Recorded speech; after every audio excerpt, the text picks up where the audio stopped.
Vamos a comenzar una vez más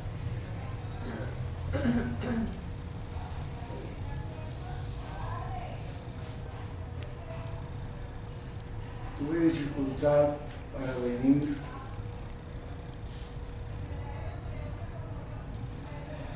y he tenido dificultad en los últimos días para seguir.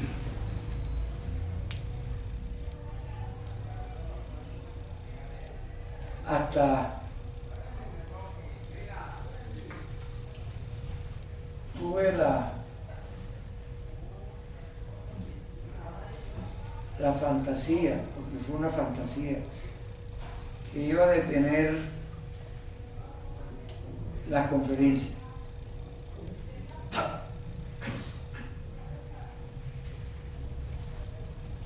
Porque he estado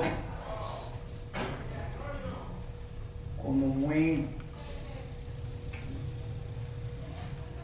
como dicen en mi pueblo, con la empalizada en el suelo.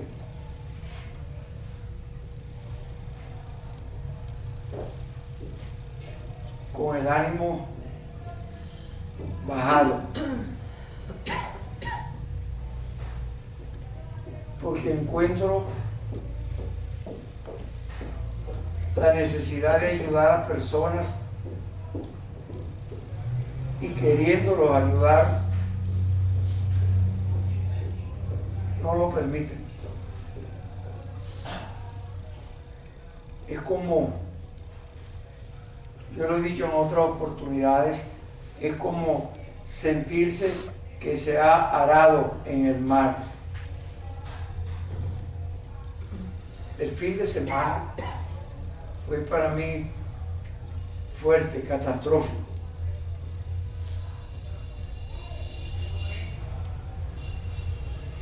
Y me sostuvo y me sacó de la crisis. Fue una crisis.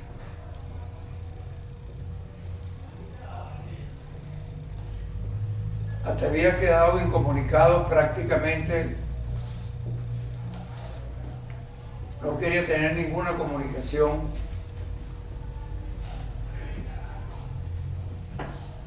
con ninguna persona.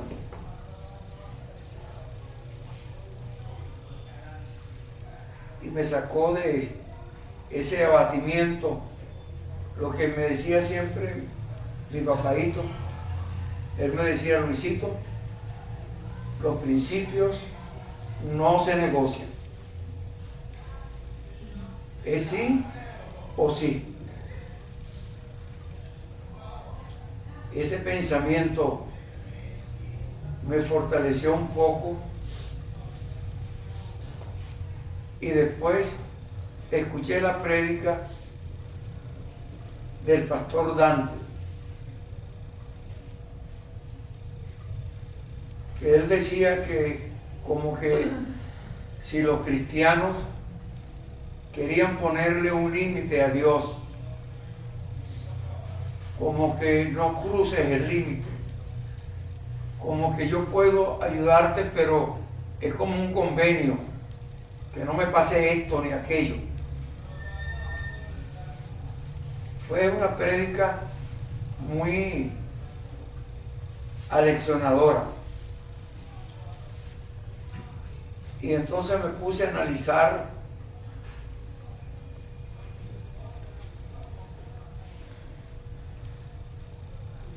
la prédica del pastor Numa.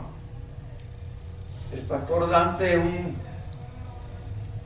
pastor evangélico de la iglesia pentecostal y el pastor Numa es un jesuita, sacerdote jesuita de la iglesia católica. Siempre lo tengo a ellos como referencia, a ambos por igual, como referencia en lo que debo hacer y actuar el martes siguiente al domingo.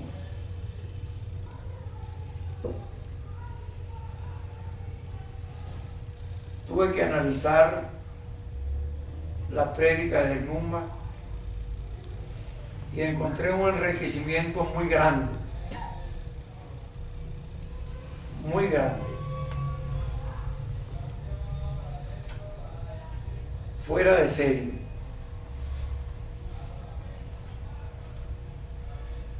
Y entonces pensé y anoté aquí para decirlo.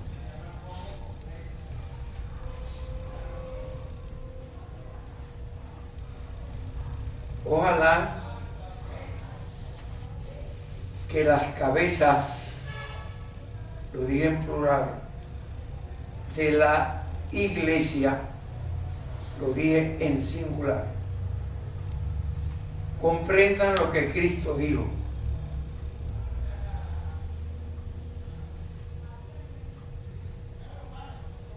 Yo tengo otro rebaño que ustedes no conocen. Se lo digo a los judíos de su época, cuando se sintió, posiblemente, deduzco yo, en una situación parecida a como yo me pude encontrar, porque fue atacado con todo. No hubo espacio de tiempo donde no lo atacaran.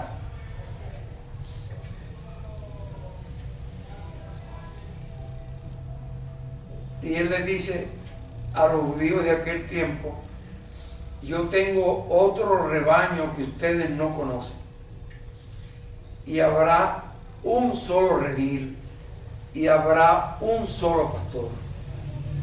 El único pastor que habrá será nuestro Señor Jesucristo. Y entonces yo, que estaba conflictuado, me puse a pensar de dónde y por qué Cristo le dijo esto a las personas. Y escuchando la prédica de Dante, que decía que nosotros, los cristianos pentecostales, yo soy cristiano de la iglesia pentecostal,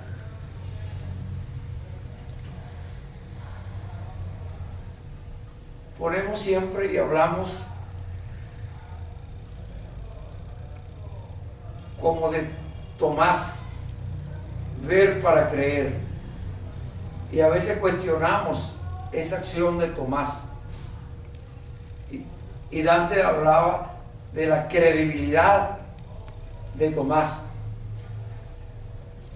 que no podía dudarse de su credibilidad, porque 8 días después que él dijo: necesito tocarlo para creer, después estaba en el aposento alto esperando como los otros. Eso quiere decir que él creía y tenía fe. Y cuando Cristo llega y se pone delante de ellos y le dice: paz a vosotros, eso lo escuché en la prédica de Dante. Entonces le dice Jesús al rato que él tenía que ir a un sitio donde ellos sabían que iba a ir, y le iba a pasar lo que ellos sabían que le iba a pasar. Y otra vez Tomás le dice: ¿cómo que vamos a saber a dónde vas si tú no nos lo dices? Bueno, estoy parafraseando.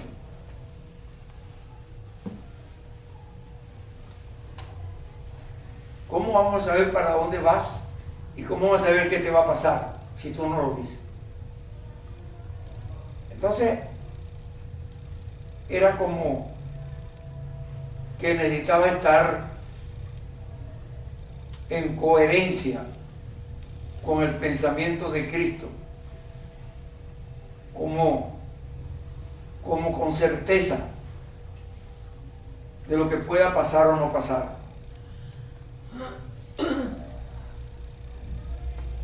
Y yo me puse a analizar la historia del mundo. Estamos en unos tiempos donde no podemos tener duda. Los tiempos se han acortado. Ya está terminando el año que empezó ayer. Y no solamente eso, la maldad ha proliferado tanto que es inagotable ya, inaguantable ya. Inaguantable.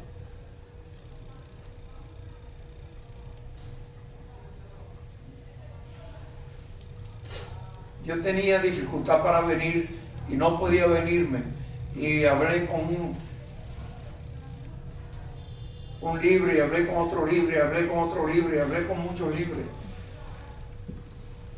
Entonces le decía que yo iba a pagarle por el pago móvil, pero que yo no sabía pagarlo.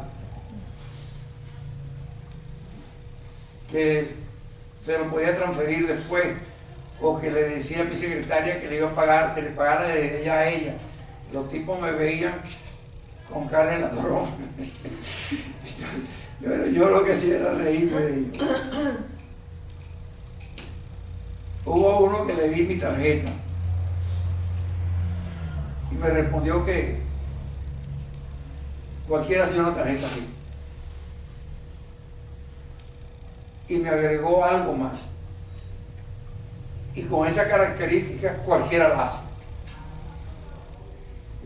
Porque mi tarjeta tiene una cierta característica que habla mucho de mí.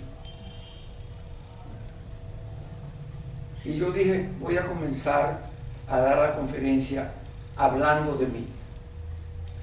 Pero en el carro que me trajo, que aceptó darme los datos, que yo llamara a una persona que le iba a hacer la transferencia, y entonces a él le iba a llegar la notificación. La notificación no le llegó a él. Entonces él me dice, no me ha llegado la notificación. Yo le digo, pero a mí me llegó, mírela. A mí no me ha llegado, pero no importa. Yo creo que me va a llegar. El banco a veces se demora. Entonces, bueno, y me dijo que los mensajes estaban muy retardados. Entonces yo le di las gracias y dije que iba una vez más a decir parte de lo que yo he pensado que puede justificar lo que yo he venido haciendo.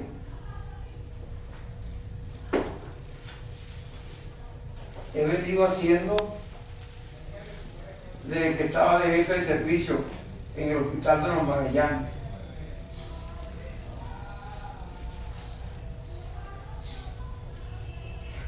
Y le leí una comunicación que me hizo uno de los estudiantes del último semestre,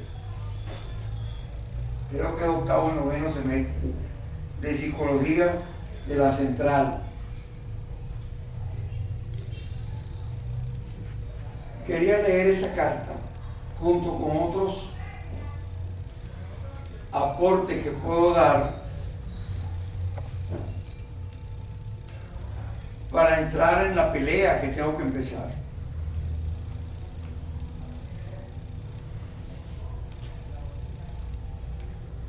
pensando en que los principios no se negocian.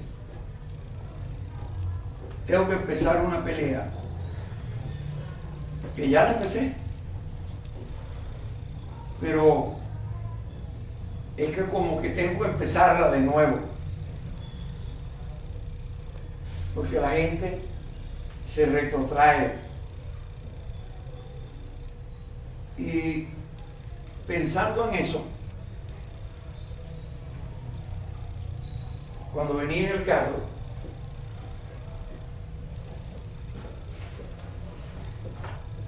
recordé una dirección de Dios que es básica y que todos tenemos que tenerla. Porque el mal de la humanidad está centrada en el hecho de esa incredulidad. Es una incredulidad. Y comprendí en el carro cuando venía pensando en esa incredulidad, la gente está en su interés personal. Por eso la maldad ha proliferado, porque no se siente la necesidad del otro, sino la necesidad personal. Y cuando yo le digo a ustedes que he estado dando conferencias semanalmente desde el 1974, semanalmente, y que ya estamos en mitad de diciembre, y ayer me preguntó alguien que hasta cuándo iba a trabajar. Yo le dije, yo no sé hasta que el cuerpo aguante, fue lo que le dije. Y es importante que podamos tener claro lo que acabo de decir. Dios establece un principio básico, inquebrantable. Toda cabeza es puesta por Dios. Toda autoridad que es la cabeza es puesta por Dios. Y el que se opone a la autoridad, a la cabeza, a Dios se opone. Por eso el mundo está como está. La autoridad natural en el ser humano, que Dios lo ha puesto como representante de Él en la existencia humana, son los padres.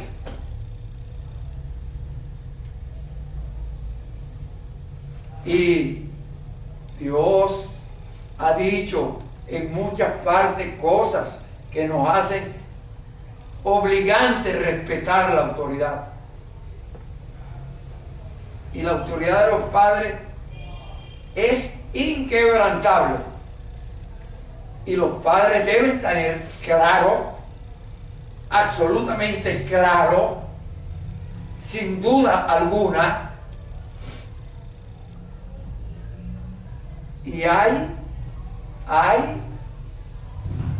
del que resista con algún mínimo de duda la palabra de Dios, que dice que Dios es cabeza, y que dice: no llames padre a nadie aquí en la tierra, Padre es uno y está en los cielos.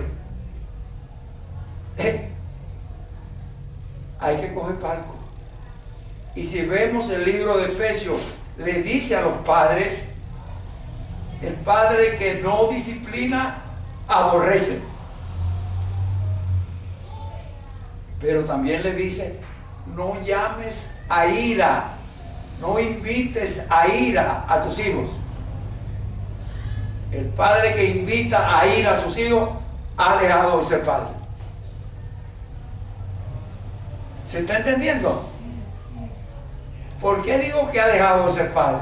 Porque un padre tiene como misión importante, primera misión, igual que toda cabeza, misión importante, primera misión, proteger. El padre que no protege no se llame padre. La cabeza que no protege no se llame cabeza. Es absolutamente necesario poder entender lo que acabo de decir.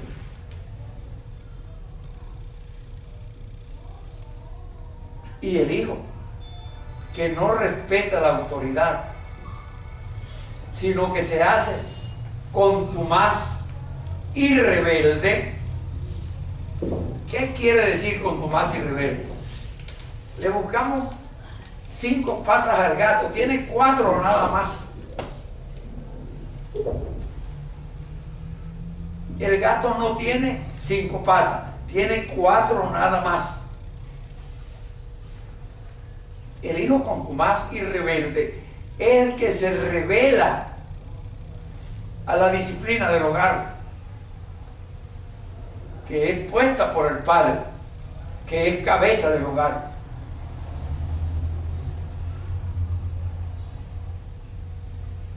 Y cuando el padre, en insubordinación a Dios, invita al hijo a ira, o cuando los hijos en insubordinación a Dios invitan a los padres, no a ira. Los padres no se hacen iracundos cuando ven a los hijos en tormento, se hacen desesperados. El hijo que invita a desesperación al padre es el que se hace contumaz y rebelde, que no respeta a los padres. Quiero decir que no ama a sus padres. El hijo que no ama a sus padres es contumaz y rebelde. Y dice la palabra de Dios: arrójalo a la calle para que se avergüence. Y dice la palabra de Dios: échaselo a los ancianos de la ciudad, para que los ancianos de la ciudad. Yo dije muchas veces eso en la radio y no lo entendían muchos cristianos. Yo le decía: pero está en la Biblia, léalo.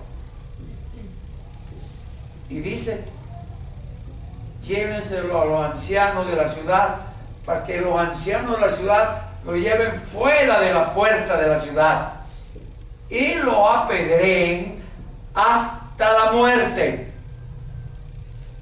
Señores, ¿me voy a enfrentar yo a Dios por un hijo contumaz y rebelde? Eso es una idolatría. Y la Biblia lo dice claramente: no tendrás otros dioses delante de mí. Cuando tenemos otro Dios delante de mí, sea el propio padre en una egolatría que invita a ir a su hijo, o sea el hijo en una contumacia y rebeldía que invita a desesperación a sus padres,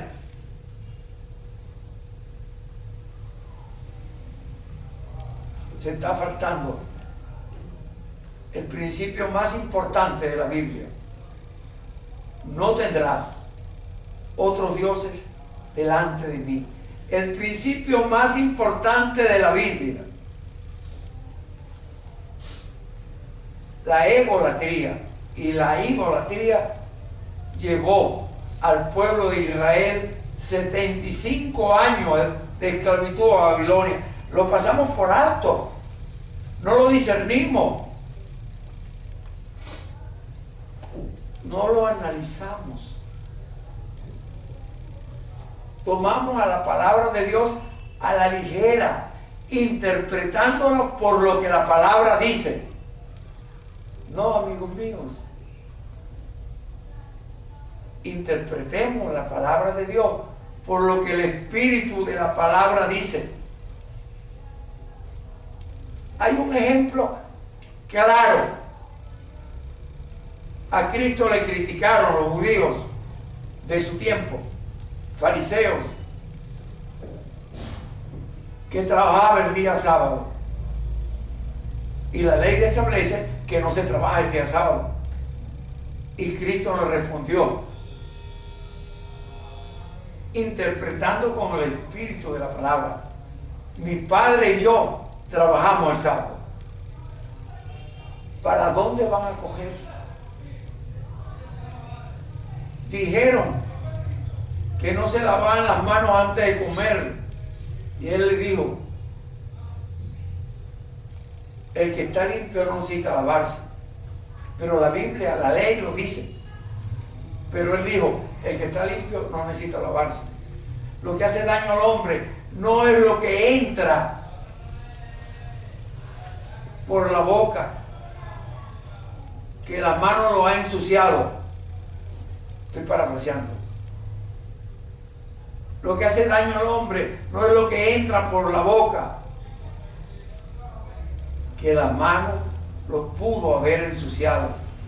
Lo que hace daño al hombre es lo que sale del corazón del hombre. Y del corazón del hombre salen dos cosas: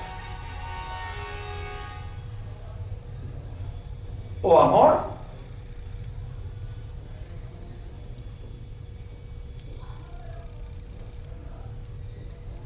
o sale odio.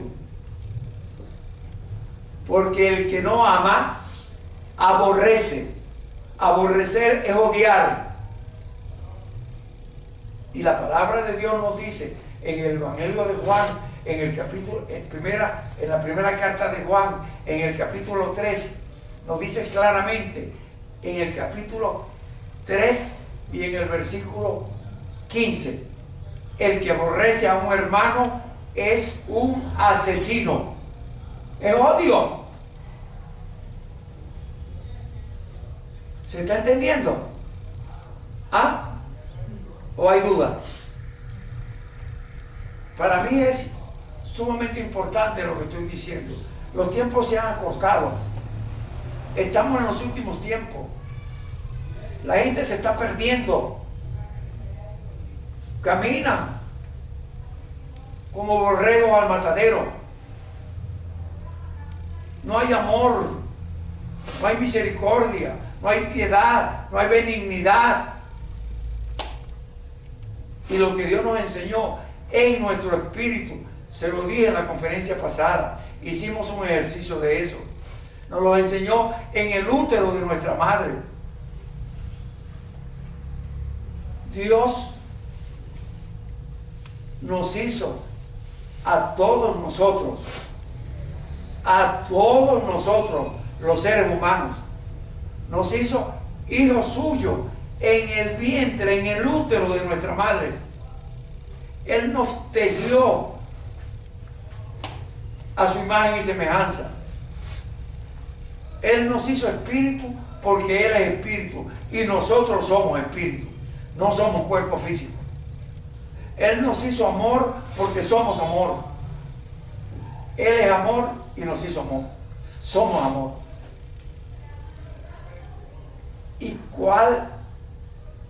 quién que ama a un hermano lo va a aborrecer? ¿Quién que ama a un hermano no tiene caridad con él? No tiene piedad con él. No tiene benignidad con él. El que no tiene piedad, benignidad, misericordia con alguien, lo está aborreciendo. No hay justificación. En la conferencia pasada, ustedes no se dieron cuenta, pero hubo un impasse muy fuerte. Para mí, fue muy fuerte. Ustedes recordaron que 2 conferencias atrás habían 3 personas en la primera fila, 3 damas.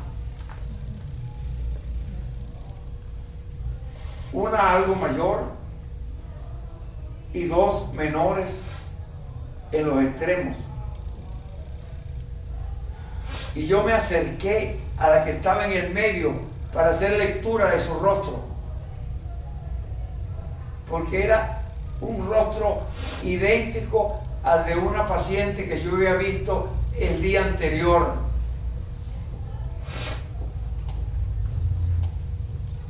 Que estaba rompiendo con su esposo y no quería ninguna reconciliación con él. Y tenía dos hijos, uno en silla de ruedas de 10 años y el otro de más o menos 12 años. Y los dos hijos le decían a ella: ¿por qué no podemos vivir con papá? Yo no sé si ella le dijo lo que me dijo a mí, pero ay de ella si se lo digo. Algo tendrá que inventar para cambiar la imagen. Algo tendrá que inventar para cambiar la imagen. Porque ella me dijo en consulta que ella no quería acostarse con su marido, que ella le tenía resentimiento y asco y no sé qué más, y no lo quería. Y por eso ella se separó. Y los hijos le decían: pero ¿por qué no podemos vivir con papá?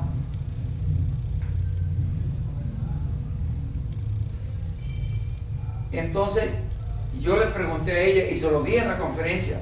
Está grabado en la conferencia, en la penúltima conferencia. Eso quedó grabado. Yo le dije: de cada 10 veces que tienes relación sexual, ¿cuántas veces tienes orgasmo y cuántas veces te quedas sin orgasmo? Y ella me dijo: a veces, de cada 10 veces, podré tener 2 o menos. Yo le dije: tiene un síndrome de evitación sexual, tiene una provisión de pareja, y eso está en tu rostro. Eso se lo dije a la muchacha que estaba ahí. Está grabado en tu rostro. Entonces me acerqué allá y le dije: también está grabado en el tuyo. Y me acerqué allí a hacer el análisis del rostro y le hablé de la provisión de pareja.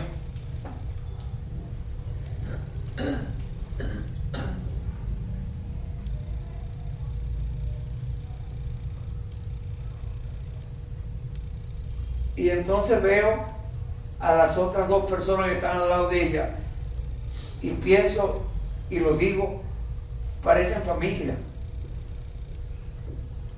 Tienen la misma historia grabada en el rostro. Pero la señora mayor, que no era mayor, una mujer joven, y la que estaba en el medio, se rieron un poco. Y la otra que estaba en la esquina, que tenía un amor a su lado, hice énfasis en la palabra amor a su lado. Estaba todo el tiempo agarrándola, abrazándola, pegándola a él. Y yo dije que qué bueno que tenía un buen protector, pero que sería mejor que lo tuviera adentro y no afuera. ¿Lo recuerdan? Sí. ¿Ah? Sí. Porque el de afuera se podía morir en la tarde. Entonces él hizo así, ¿no? Pero yo le dije: Dios te bendiga y Dios te cuide, hijo. Pero nadie tiene su vida comprada. Yo me puedo morir esta noche, dije yo. Pero si tienes adentro a nuestro Señor Jesucristo, ese tiene existencia eterna. ese nunca te va a desamparar. Bueno, qué casualidad. Vino a la próxima conferencia y yo voy a hacer un ejercicio y yo estoy notando que el individuo se está como oponiendo a la comprensión de ella. Yo estoy observando, porque yo soy pragmático, yo soy observador, yo no necesito que me digan las cosas, yo las veo en el rostro. Y ya se lo he probado muchas veces a ustedes, haciendo lectura con personas que ni conozco aquí, como es el caso de esas 3 personas. Entonces yo veo, y él está como queriendo impedir que ella llegue a tener comprensión de lo que yo estoy diciendo. Y entonces yo,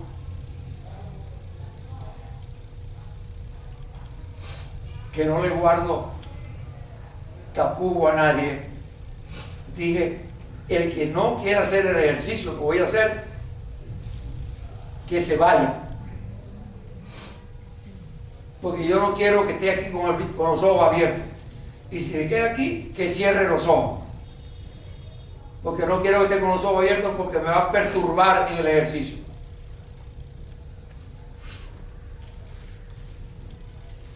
El tipo, por vanagloria del mundo, cerró los ojos.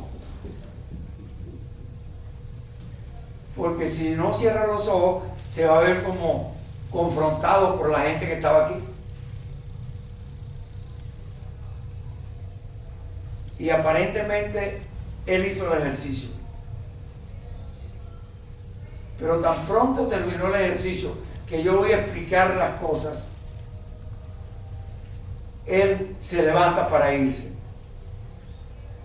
Ya no se iba a ver claro que se iba porque no quería hacer el ejercicio. Pero yo vi claro que se iba porque estaba muy molesto. Lo cortaban y no echaba sangre. Y la muchacha trata de aguantarlo y él saca la mano y sale para salir. Y ella, pobrecita, salió atrás. Pobrecita, salió atrás. Después ella regresa sola. Y yo iba a volver a sacar mi característica de directivo, de confrontador, pero por misericordia de ella me callé la boca. Como no vino hoy, puedo decirlo para que lo vean en internet. Ese hombre la va a hacer desgraciada. Ese hombre es un egoísta, no tiene amor ágape por ella, tiene amor por sí, lo que de ella va a conseguir, no lo que le va a dar a ella. ¿Se está entendiendo eso? Sí. Ojalá y no estén casados, porque si están casados se van a separar. Bueno, esta mujer de quien yo le estaba hablando está casada con un hijo de 10 años y uno de 12 años y se está separando. Ese es un argumento de vida. Un argumento de vida. Hoy me encontré a alguien allá afuera que tenía años, por lo menos 20 años que no lo veía.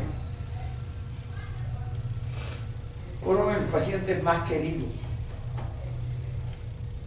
Uno de los pacientes míos que recuerdo con más afecto, con más cariño, con más amor.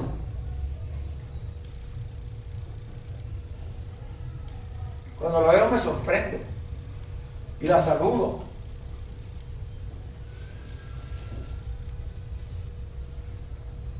Y le digo que vine a dar conferencias, pues estoy dando conferencias aquí todos los martes. Y le dije, a esta hora, en realidad no a esta hora, venía retrasado por todos los episodios que le conté. Pero la conferencia debería empezar a las 1:30 y más o menos termina alrededor de las 5 de la tarde. Ella me dice, ay, yo salgo del trabajo a las 12, voy a poder venir. Digo, qué bueno. De las personas más amadas por mí, era una persona que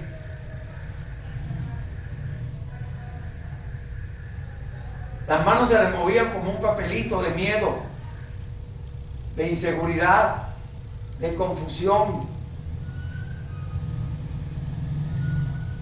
Ella iba a los discipulados, a los grupos, a la bioenergética, todo lo hacía.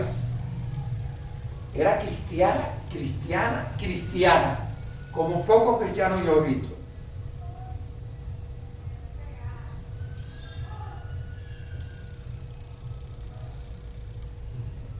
Ella vivía por ahí, por los lados de La Vega. Y un día me dice que había un hombre que le gustaba. Y yo, cuidado, Ramonito. Ella se hizo famosa en la clínica porque ella contaba un cuento del pañuelito blanco, de la muchacha que se fue de su casa y cuando regresaba estaba llamando a su mamá para que le esperara, que iba con un pañuelito blanco. Si estaba con el pañuelito era porque la iban a recibir, algo así, no me acuerdo bien. Eso era más de 20 años. Pero aquí hay varias personas que recuerdan ese episodio. Levanten la mano los que recuerdan el episodio. Levanten la mano. Allá levantó uno la mano. Más nadie lo levantó.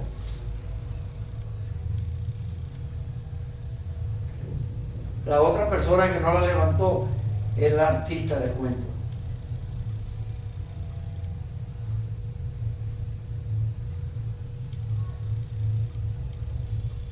Bueno, ojalá cuando ella me mandó la información de que había alguien que le gustaba, yo le dije, ten cuidado, tú tienes una casa, pueden estar atrás de tu casa, ten cuidado, tú eres demasiado inocente. Era inocente.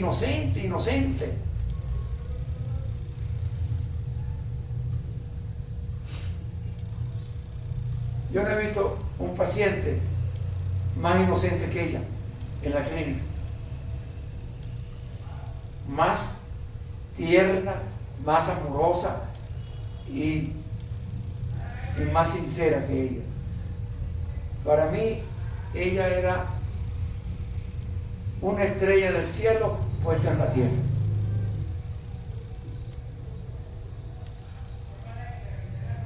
Después yo más nunca la vi. Llegué a pensar que no le gustó lo que le dije de la persona esa.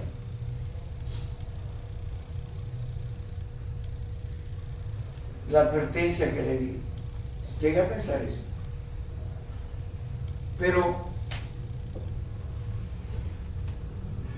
vuelvo al contarle la historia, a recordar, en realidad la única cabeza que ella tenía en ese tiempo era yo, porque su mamá nunca fue cabeza de ella, su papá tampoco fue cabeza de ella. Creo que la abuela fue que le dejó una casa donde vivía, si mal no recuerdo. Allá estoy viendo a aquella que lo está recordando y me está haciendo señas que sí es así. Ella estaba en aquel tiempo ya.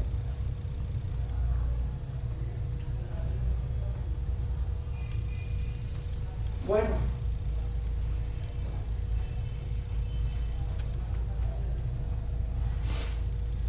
cuando le cuento todo esto, es porque quería aseverar lo de la cabeza. El que es cabeza es para proteger.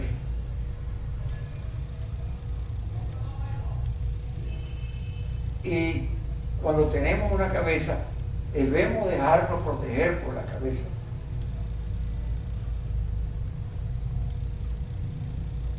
Yo me acuerdo que lo dije muchas veces en la radio. A mí no me gusta repetir eso, pero a veces tengo que repetir las cosas. El conflicto que hay en Venezuela actual, que se está viviendo en Venezuela,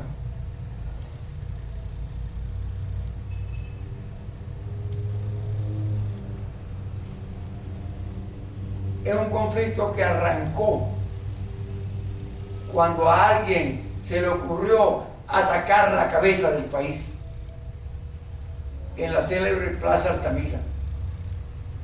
Cuando a alguien se le ocurrió atacar la cabeza del país y aparecía cada ratico, cada 5, cada 10 minutos en las televisiones, en varias televisoras, diciendo al presidente de la República: fulanito asesino, fulanito asesino. Ahí comenzaron. Y yo dije, en aquel tiempo, estoy hablando del 2002 o 2003, algo así, yo dije en la radio: va a faltar por lo menos una generación para que se resuelva el problema que están ocasionando ahorita en la Plaza Altamira. Por lo menos una generación. Una generación se calcula en 25 años. Los muchachitos de aquel tiempo, que tenían 6 o 7, me llamaron varias mamás a la radio para decirme que estaban en huelga contra ellas y que la amenazaban con llevarla a la lona. Y yo le dije a más de una mamá: llévalos tú a ellos y entrégaselo a la lona y dile: aquí se los dejo. Ellos no se van a querer quedar ahí, porque lo que más ama un niño es a su mamá. Pero o sí, o salta o te encaramos. Eso también me lo decía mi papadito a mí a veces: Luisito, o sí, o salta o te encaramos. Y eso es importante. Los muchachos de aquella generación, la hija del presidente de la República, tuvieron que sacarla de la escuela. Estaba en kinder, en pre-kinder.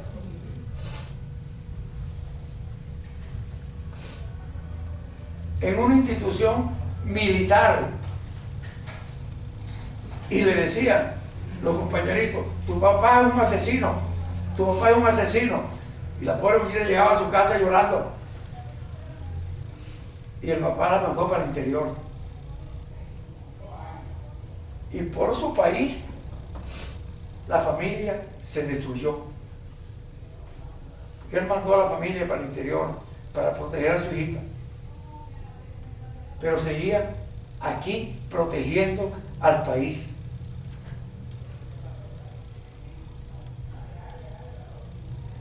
Consecuencia de esa acción de la Plaza Altamira fueron los guariperos del año 17, no sé si es 17 o 18.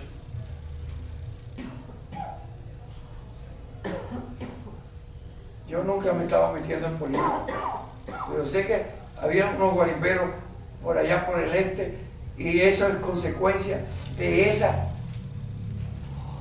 generación. Consecuencia de esa generación es lo que ahora están vendiendo al país. Ahora están vendiendo a su patria. Yo les decía que no nos preocupemos por eso, que Venezuela es un país de Dios, que tenemos la bendición de Dios. Le hablé del relámpago del Catatumbo.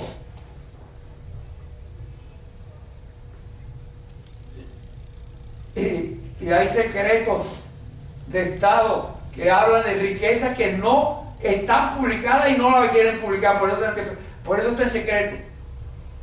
Por eso está en secreto de Estado. Hay riqueza incalculable en los Andes y en los llanos de Venezuela.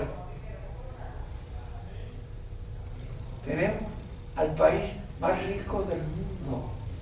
Por eso nos tienen la mano y la vista puesta. Por eso nos quieren asaltar y robarnos y dividirnos en 5 naciones distintas. Ya eso lo había dicho el Libertador.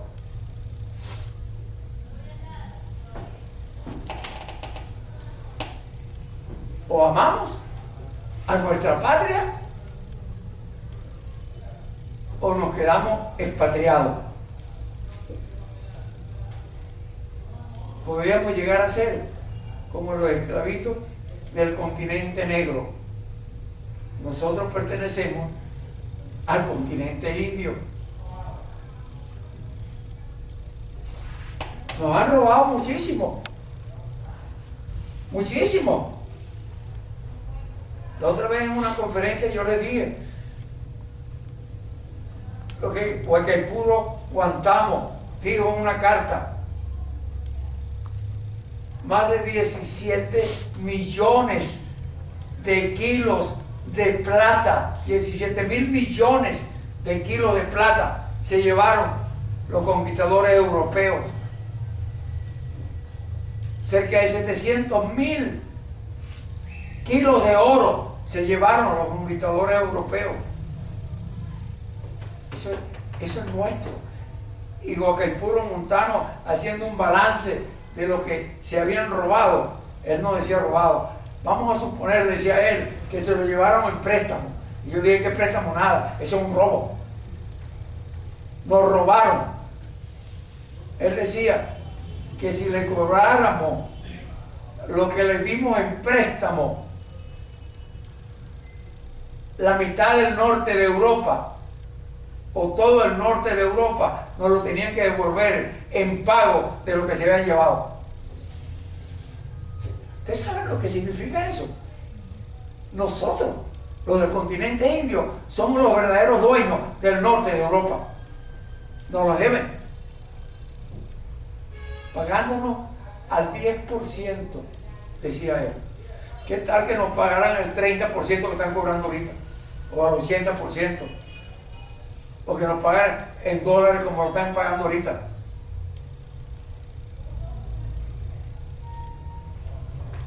Yo no le venía a hablar nada de eso.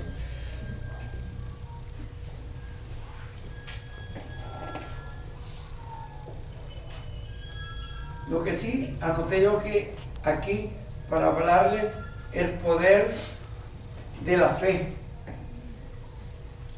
el poder y la fuerza de un ser humano, hijo de Dios, en cualquier condición de vida, lo lleva a curarse y controlar sus reacciones emocionales por sus propios medios.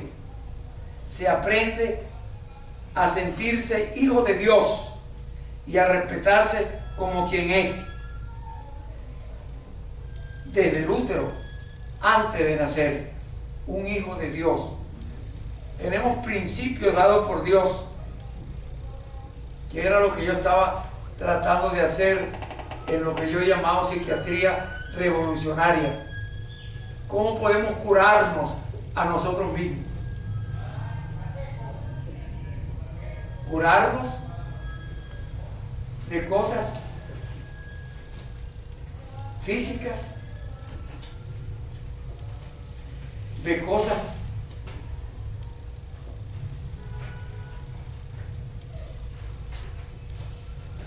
mentales,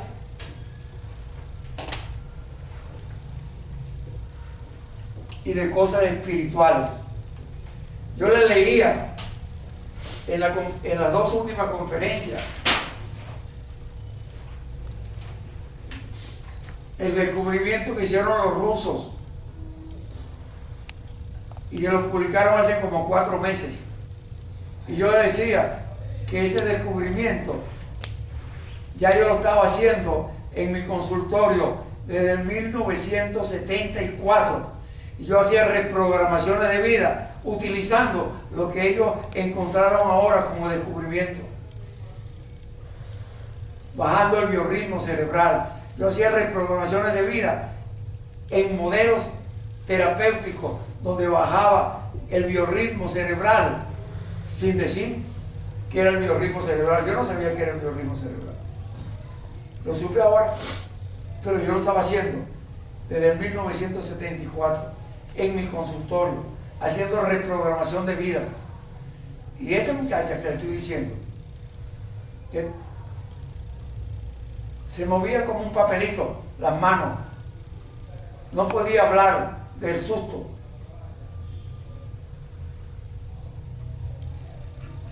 Ella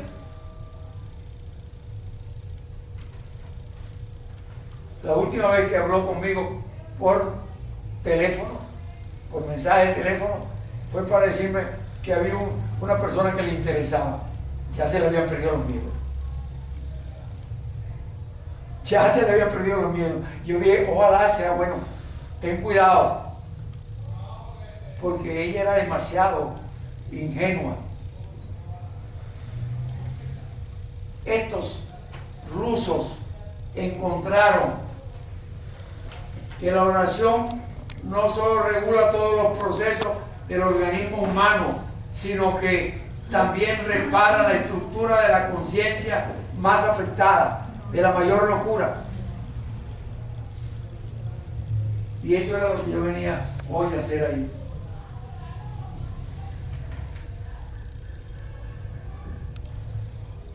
Dice que ellos descubrieron algo que resulta difícil de creer: medir el poder de la oración registrando los electroencefalogramas de algunos monjes al momento de orar. Lograron captar un fenómeno extraordinario: la desconexión completa del córtex cerebral. En eso se fundamenta la terapia que yo he venido proponiendo de psiquiatría libertadora, que la comencé a actuar en el Hospital de los Magallanes y le puse un nombre: técnicas activas de reactivación consciente. Traer del inconsciente las cosas que perturban y vivirla en situación de quietud, de tranquilidad. Dice ellos aquí: es un hecho sabido que las enfermedades son provocadas también por situaciones graves y sucesos que nos quedan grabados en la mente. Al orar, sin embargo, las preocupaciones quedan en un plan secundario e incluso desaparecen totalmente. De esta manera se hace posible el restablecimiento psíquico, moral, quiere decir espiritual, y también físico. En base a esto, yo había querido empezar la conferencia de hoy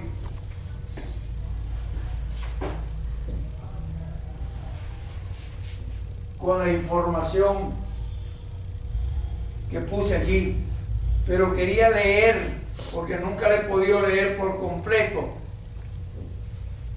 el consentimiento válido que tienen que firmarme los pacientes que van a consulta para poder establecer lo que yo he llamado técnicas activas de reactivación consciente, y que la pasé a la dirección del hospital.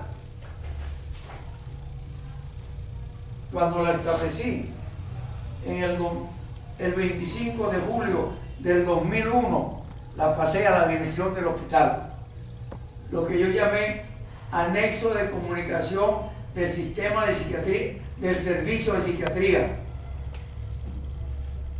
técnicas activas de reactivación consciente, fundamento al modelo psicoterapéutico del Hospital General del Oeste, Dr. José Gregorio Hernández, Los Magallanes de Catia, Caracas, Luis Manuel Belmonte. Yo era el jefe de servicio. yo establecí este criterio y lo entregué a la dirección del hospital. Aquí está el sello de la dirección y la firma de la secretaria el 25 de julio del 2001. Desde entonces ya yo estaba haciendo eso allá, pero yo le leí a ustedes la comunicación que me mandó la directora del hospital, la directora enfermera del hospital.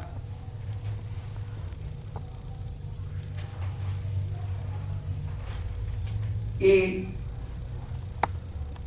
también su adjunta, cuando me daba las gracias porque yo había estado dando cursos a todo el personal del hospital para que pudieran aceptar a los pacientes psicóticos. Tuve eventos conflictivos porque era muy difícil integrar a los pacientes psicóticos en las salas generales. Las enfermeras no lo toleraban, los médicos no lo toleraban, los pacientes psicóticos, pobrecitos, no lo toleran ni en su casa. Entonces, una enfermera graduada, directora de un servicio de psiquiatría, vino a hacer cursos postbásicos de psiquiatría y me hizo esta carta. Yo se la leí a ustedes en una oportunidad. En las otras conferencias están otras cartas, pero esta me parece adecuado leerla de nuevo ahora. Me está dando su opinión del servicio. Es para mí motivo de satisfacción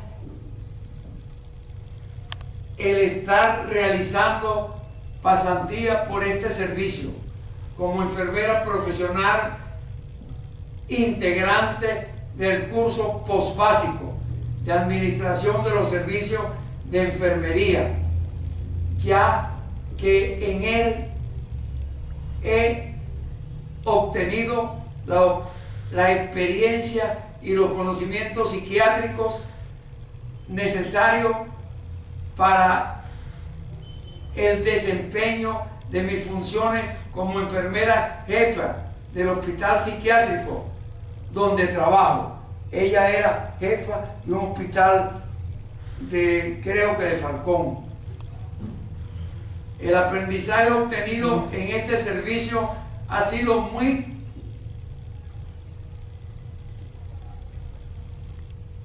positivo, ya que desde el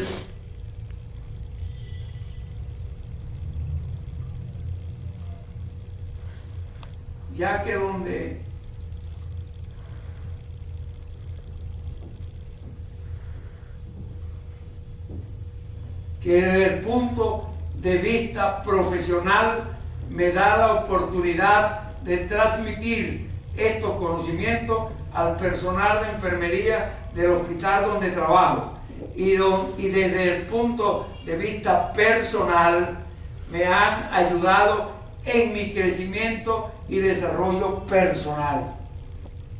Mi opinión es que este es un servicio modelo en psiquiatría, ya que por medio de la asistencia a los grupos y a las conferencias he observado y comprobado que las técnicas psicoterapéuticas que se aplican a los pacientes son las mejores y más modernas en comparación a la utilizada en otros hospitales psiquiátricos a los que he asistido en plan de aprendizaje.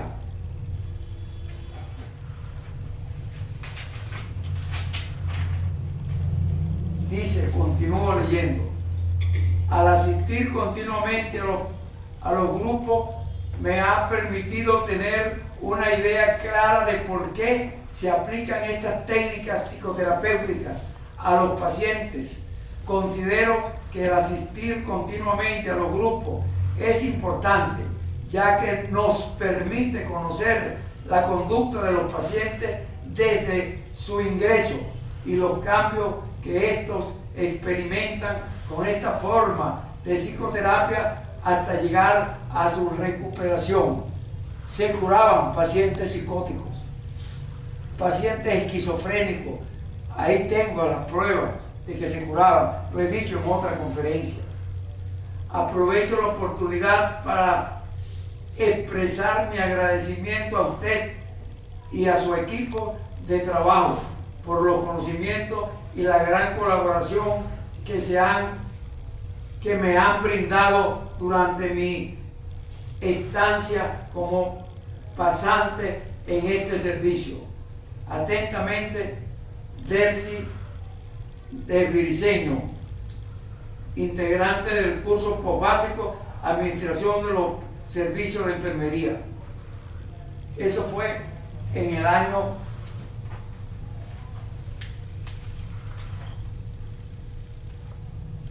8 de agosto del 89. Eso fue en el año 89. Ya yo estaba haciendo esto antes de la célebre Plaza Altamira. Es importante el que pueda informarle esto, porque Venezuela debe saber, tiene que saber que aquí habemos personas que hemos estado trabajando por el país. En el caso mío, yo le he estado diciendo que he dado conferencias en 1974 semanalmente, pero ya yo hacía desde en la década del 60. Yo llegué a ser jefe de servicio de obstetricia de un hospital de sanidad del país, y siendo jefe de obstetricia ya enseñaba a las señoras cómo debía ser el trato con sus hijos para que no llegaran a ser como los pacientes que encontré en el hospital psiquiátrico de Caracas en la década del 50, por lo cual yo me iba a salir de la escuela de medicina para irme a estudiar ingeniería. Pero ver el nacimiento del primer niño que vi en la maternidad Concepción Palacio me llevó a la decisión de quedarme en medicina y hacerme obstetra. Y habiéndome hecho obstetra, fui recomendado por la maternidad Concepción Palacio como jefe de servicio de una ciudad del interior, de servicio de obstetricia. Allí tuve el primer encontronazo con médicos.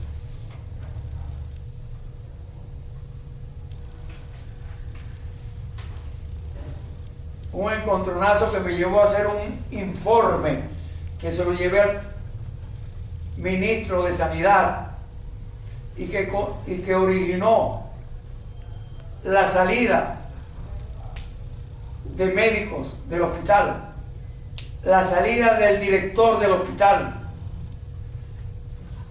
la degradación, vamos a decirle así,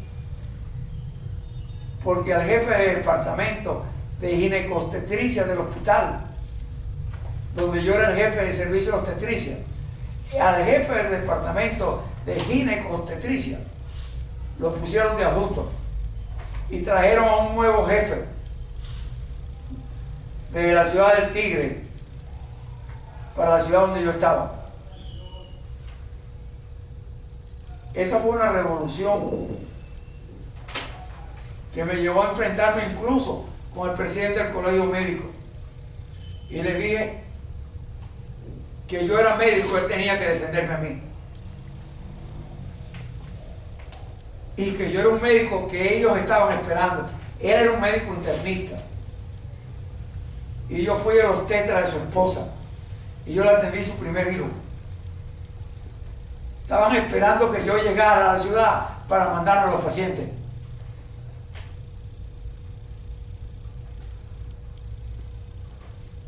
Pero era una ciudad que se caracterizaba por un enquistamiento de las personas de la ciudad, como que si eran los únicos que tenían derecho. Y llegué yo ahí, era un peleador nato, y rompí ese cuadro,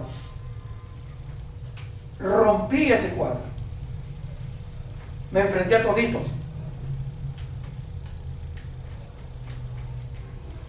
Una ciudad muy importante. El jefe de la zona oriental, para quitarse el problema de encima, me sugirió: Belmonte, te voy a mandar de jefe de servicio del hospital de Bolívar, y allá vas a ser no solamente jefe de servicio, sino que vas a ser también profesor universitario de obstetricia. Y yo le dije: no, doctor, yo no acepto eso. Pero Belmonte, ¿qué quiere que haga?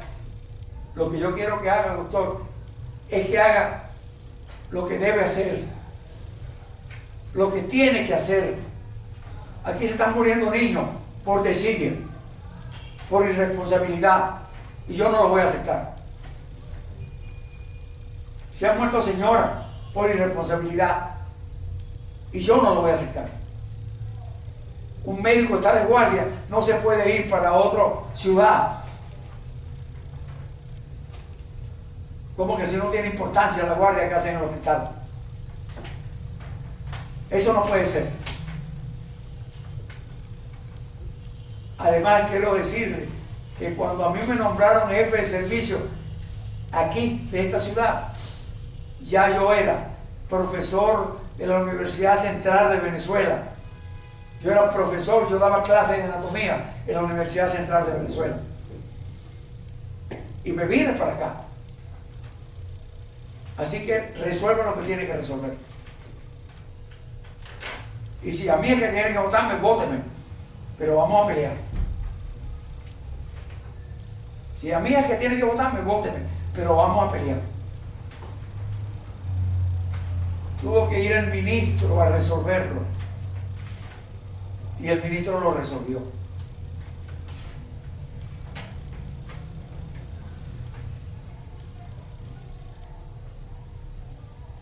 En ese entonces me enfrenté a toda bueno, no era una ciudad, era el oriente de Venezuela, porque yo fui el primer jefe de servicio, el primer obstetra de posgrado que llegó al oriente de Venezuela, el primer obstetra de posgrado. Y siendo obstetra de posgrado en esa ciudad, en el año 1967, hice el cursillo de cristiandad de la Iglesia Católica. Y sentí, en oración con el Santísimo, lo mismo que sentí cuando vi el nacimiento del primer niño en la maternidad Concepción Palacio, que me llevó a cambiar la idea de irme a estudiar ingeniería. En quinto año de medicina, sentí la misma emoción en la oración con el Santísimo. Y después la volví a sentir en una iglesia cristiana evangélica pentecostal, a donde comencé a congregarme. La misma situación que sentí en el nacimiento de ese niño, como que el Espíritu me dijo, ahora lo digo así, antes no me atrevía a decirlo, como que el Espíritu me dijo, epa, el Espíritu del niño, ¿para dónde tú vas? Yo te necesito. Y me necesitaba para no terminar en el psiquiátrico como loco del psiquiátrico.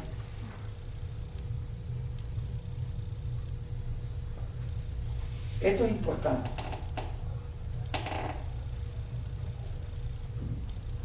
Yo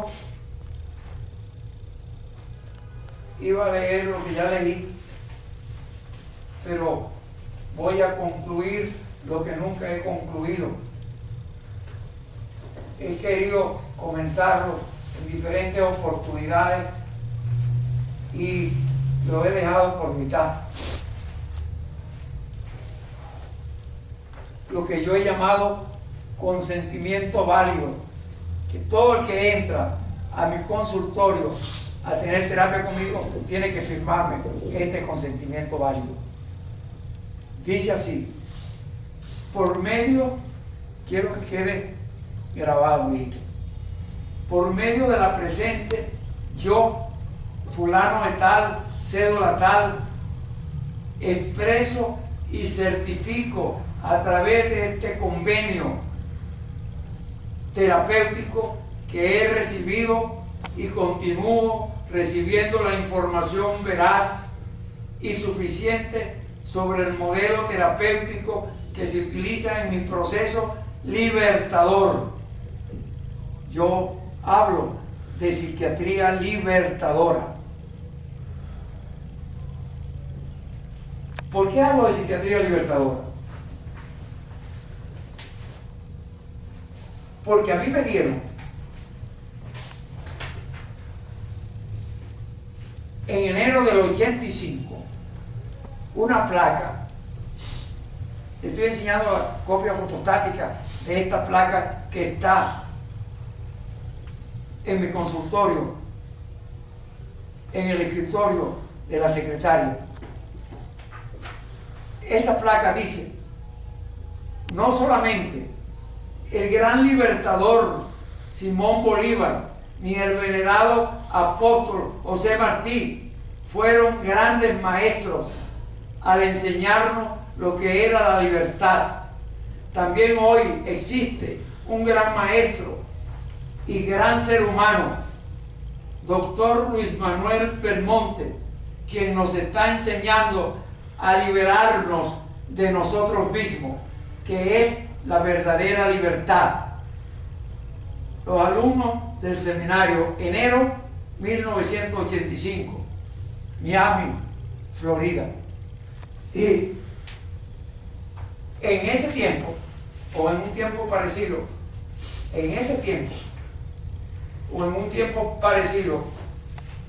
me dieron una designación honorífica en esa ciudad. Me la dio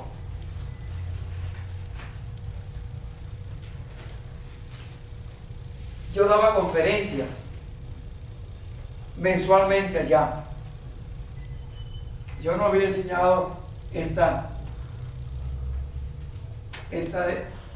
referencia. Mes de noviembre. El doctor Luis Manuel Belmonte es un profesional venezolano con doctorado en ginecología y obstetricia, psiquiatría, terapia de la conducta y sexología.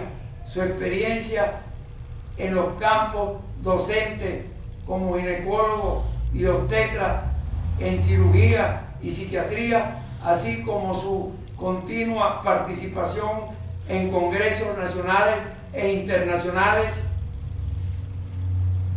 y en asociaciones en el campo del análisis transaccional, lo respaldan ampliamente como orientador de la conducta humana.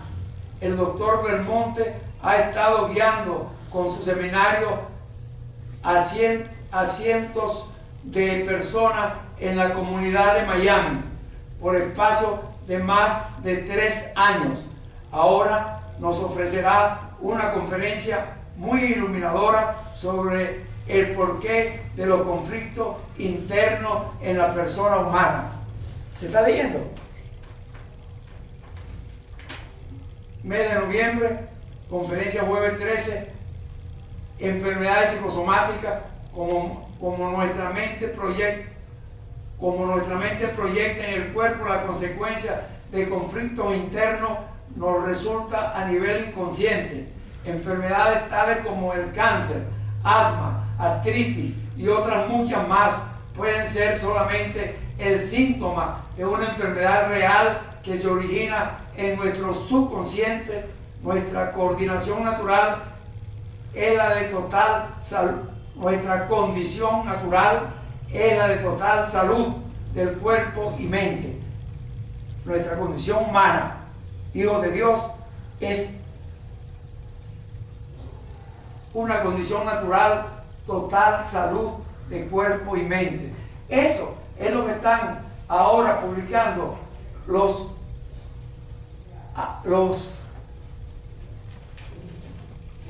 hermanos, amigos rusos. Cuando hacen su descubrimiento, hacen como 4 meses lo publicaron. Ya en el año 85, ellos estaban dándolo y enseñándolo allá en Miami. Aquí el viernes hay otro seminario, conflictos internos y sus posibles soluciones. ¿Por qué actuamos como actuamos? ¿Por qué somos como somos?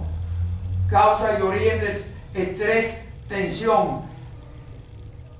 Los rusos hablaban del estrés que se resolvía bajando el biorritmo cerebral. Y yo estoy hablando aquí de las causas del estrés. Conozca el origen de las programaciones y cómo nos afectan en nuestra vida actual. Conozca el origen de las programaciones que se nos hacen desde que nacemos y cómo nos afecta en nuestra vida actual, en los roles de familia, pareja, profesional y social. Aprenda a influir positivamente en las personas que nos rodean, en el rol social. Esto es importante ya en esa fecha. Y como consecuencia de eso que hacía, me dieron un reconocimiento en esa ciudad. El comisionado Demetrio Pérez, aquí lo dice en inglés, reconnaissance, creo que es reconocimiento. Doctor Luis Manuel Belmonte, por cuanto este prestigioso profesional de la patria de Bolívar es uno de los más destacados valores culturales y científicos de nuestros países latinoamericanos, cuya dedicación y entrega a la enseñanza de lograr una armonía en la conducta humana nos acerca más a la obtención de la ansiada y siempre buscada felicidad.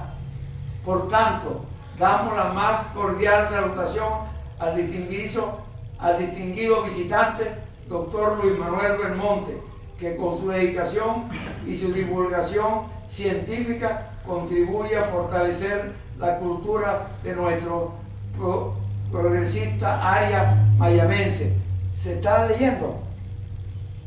Dice aquí, Demetrio Pérez, City of Miami, comisionado de la ciudad de Miami. Octubre de 1985. 18 de octubre de 1985. ¿Se está viendo? ¿Se ve claro? Esto fue el comisionado de la ciudad de Miami quien hizo ese reconocimiento. Y eso lo estaba haciendo yo desde ese tiempo. Pero volviendo a lo que estaba diciendo, no puedo permitir que una vez más se interrumpa lo del consentimiento válido.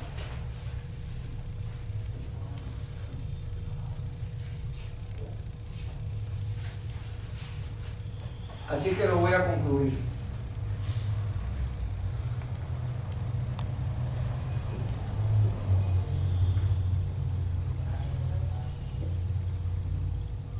He recibido y continúo recibiendo la información veraz y suficiente sobre el modelo terapéutico que se utiliza en mi proceso libertador, con procesos individual, procesos grupal y procesos de enfoque psicoanalítico durante las terapias individuales y grupales, con los aportes integradores del modelo del doctor Luis Manuel Belmonte, que consiste en el uso del conjunto de teorías y técnicas tomadas de las diferentes líneas teóricas de estudio en psicología y psicoterapia, como lo son conductismo, gestal, análisis transaccional, psicodrama, técnicas corporales, técnicas emocionales, terapia de grito y otras que llevan a la posibilidad del contacto físico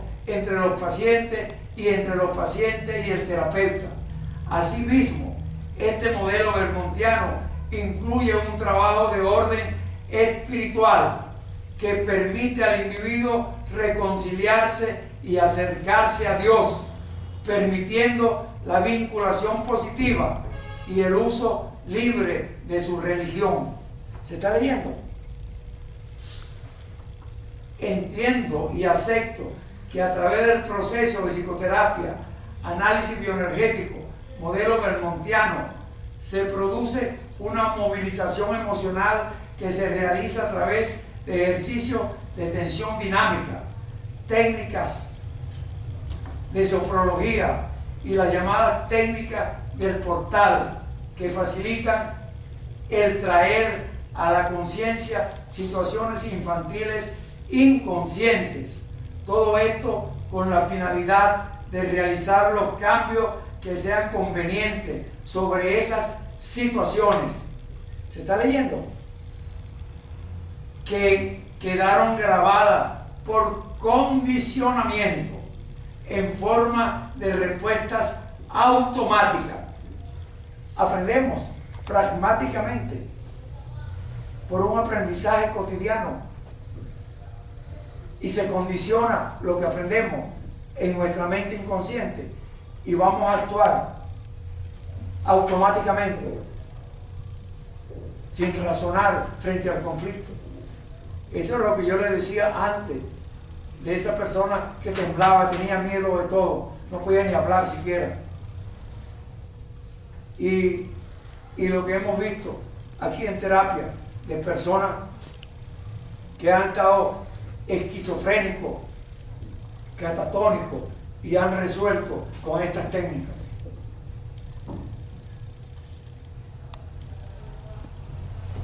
Entiendo y acepto que a través del proceso de psicoterapia, análisis bioenergético, modelo vermontiano, se produce una movilización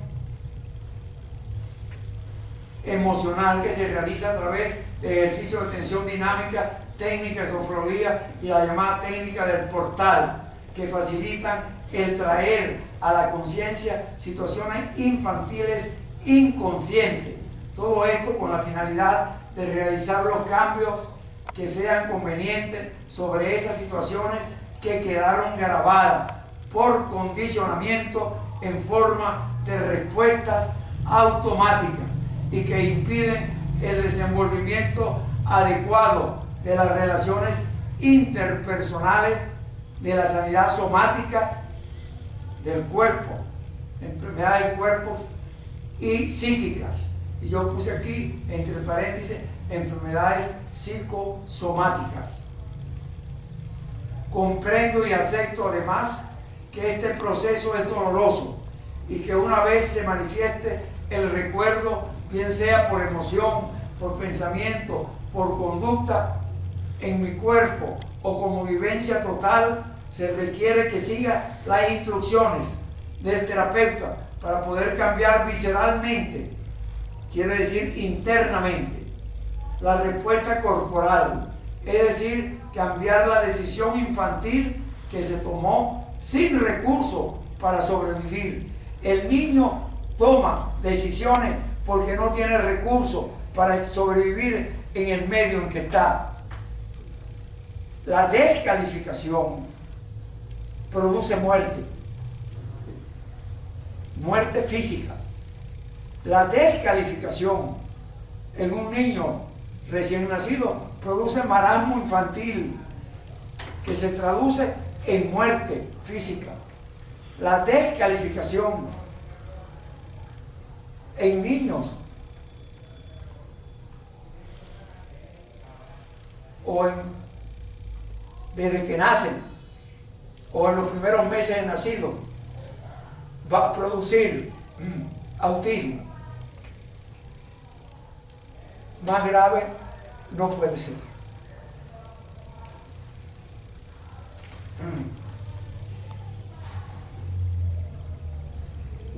instrucciones consiste dando lo que yo he llamado, bueno, se llama así en psicología conductual, comando terapéutico. Yo lo he llamado así. Las instrucciones consiste en dar comando terapéutico, dirección que la persona tiene que asistir a su cumplimiento para poder cambiar. Yo lo he dicho últimamente, lo que pasa es que la gente no ha entendido. Cambiamos hasta donde no es fácil, pero cuando se va a hacer difícil el cambio, ya no quiero cambiar. Por ejemplo, las mamás y los papás llevan a sus hijos a terapia, pero cuando ya el muchacho está cambiando y ya está comenzando a tener decisiones propias, ellos lo sacan de la terapia. No, ya está bueno. Ya ese tipo está muy loco.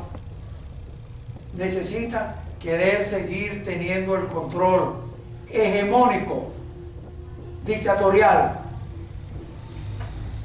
O la persona que viene y está cambiando. Aquí yo les he explicado ejemplos de personas que vienen y se ponen a dormir. Están oyendo la conferencia y se ponen a dormir. O van al discipulado cristiano y se ponen a dormir. O personas que venían a la conferencia y se ponían a leer la Biblia. Y cuando yo les digo, tú vienes a leer la Biblia o a oír la conferencia, ¿a quién vas a engañar? No viene más nunca. El que venía a dormir, bueno, ha seguido viniendo y ya no se duerme mucho. De vez en cuando se duerme. Pero yo estoy atento a su dormida. La última consulta que hizo conmigo me fue a hablar de todo lo bueno que le estaba yendo en el trabajo. Y yo lo estuve oyendo todo el tiempo. 45 minutos yendo. Y al terminar le dije, tiene que pedir otra consulta. Porque no me dejaste hablar ni un minuto. Si pediste la consulta para tú hablarme, te felicito. Y te felicito por todo lo que me has dicho. Si es que eso es verdad. Pero en una terapia vamos a interactuar para saber cómo se bate el cobre. ¿Se está entendiendo? Sí. Entonces, es importante lo que le estoy diciendo. El niño actuó. Eso no es nada. Yo le he dicho últimamente, hay personas que están acostumbradas a comer en su plato, que no lo limpian.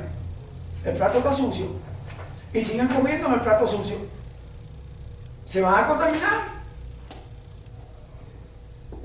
se van a infestar.